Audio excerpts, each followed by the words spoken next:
We have shown in our series so far the full extent of the falsehoods, the mendacities, the hate-mongering, and warmongering that fill the chapters of Muhammad's Quran. To understand the reasons for all of the above characteristics, we must understand Muhammad's background, which would explain his psychological profile. You are correct, of course, since to fully understand Muhammad, his sayings and his deeds, one must study his formative life and his experiences as he grew up.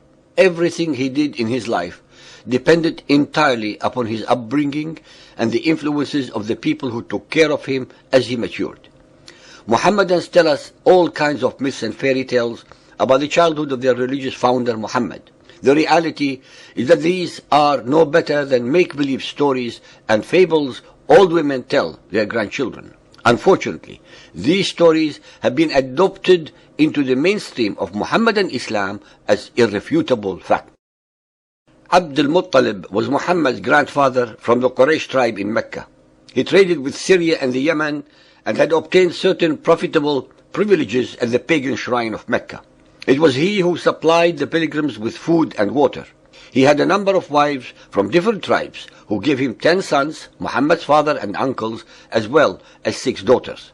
One of these children was Abdullah. His father, no doubt seeking an alliance with the clan of Banu Zuhra, asked for the young Amina bint Wahb as a bride for his son. Muhammad was the first and only child of this marriage. Muhammad's father Abdullah died either during his wife's pregnancy or shortly thereafter. He left his wife very little, only 1 slave, 5 camels and a few sheep. Amina gave her son to a suckling woman called Halima. Amina died later when Muhammad was only 6 years old. Islamic myths about Muhammad. Nothing is known for certain about Muhammad's childhood. The void was gradually filled with legends that grew ever more beautiful and edifying with the passage of time. Even the earliest and most moderate accounts must be treated with great caution and suspicion. When Muhammadan Islam became the religion of a powerful empire, precepts were needed to regulate social life. Divergent opinions and interests naturally existed. Political parties also grew up, centered around Muhammad's family and companions. In addition, a great many people, impelled by curiosity, piety, or even historical interest, demanded information about Muhammad's life. Men began to appear who were professional repositories of traditions, actually inventors of stories. They would spread a tale to satisfy this curiosity or that piety, or to provide a ruling as occasion demanded. For Muhammad's deeds and sayings had an exemplary value. Like the modern historians, the keepers of tradition were expected to quote their sources.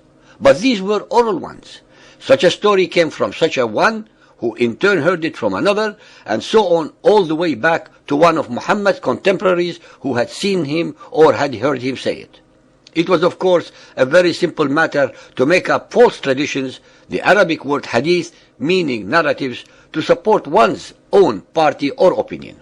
The Muhammadan records show that the great Arab historians and jurists knew this perfectly well. They tried to do away with the false traditions, those, for example, where the chain of authority cited was manifestly impossible. But they made no claims to any degree of certainty. Instead, they were content to repeat contradictory traditions on the same subject, one after the other, quoting their sources for each. It was up to the reader to decide which one he liked to believe. But Allah knows best, they would often add. The oldest collections of historical traditions available to us date from about 125 years after Muhammad's death.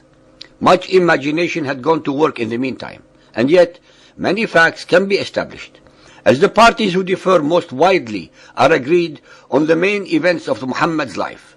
Unfortunately, there are many points on which we are very far from certain. In particular, it is clear that extremely little was known about the early years of Muhammad's life, and that much has been made up about it. According to the Qurayshites' custom, the young Muhammad had a nurse from a nomadic clan. In this way, it was thought the children of the Quraysh would be filled with the pure air of the desert and grow strong. Muhammad's mother died when he was 6 years old. His grandfather, the venerable Abd al-Muttalib, who was then 80 years old, took him to live with him, but he died 2 years later. Muhammad was then taken by one of his uncles, Abu Talib. He was a merchant in comfortable circumstances and is said to have been the person who took over the leadership of the Hashim clan. Muhammad seems to have remained a bachelor for longer than was usual among his people. This is virtually all we know about the childhood and young manhood of Muhammad, at least from the earliest sources before the proliferation of legends and myths of all kinds grew out of all reasonable control.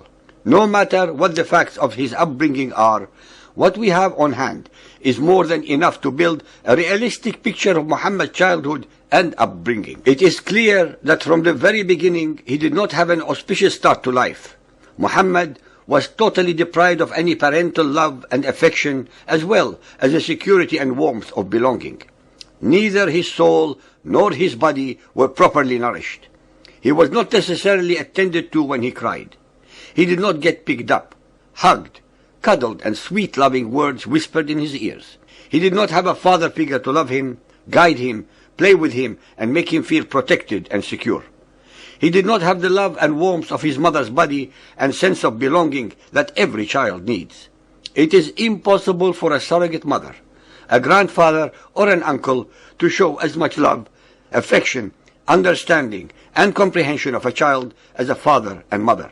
Any child growing under these desolate spiritual and physical deprivations cannot and will not mature into a humane and normal human being. Muhammad ended up as a spiritually empty vessel with no understanding of love, compassion, or mercy. His condition in modern medical terms is that of pathological narcissism. In verse after verse in the Quran, it is always towards Muhammad that they point. Allah is only used as the divine threatening whip to put his followers in line.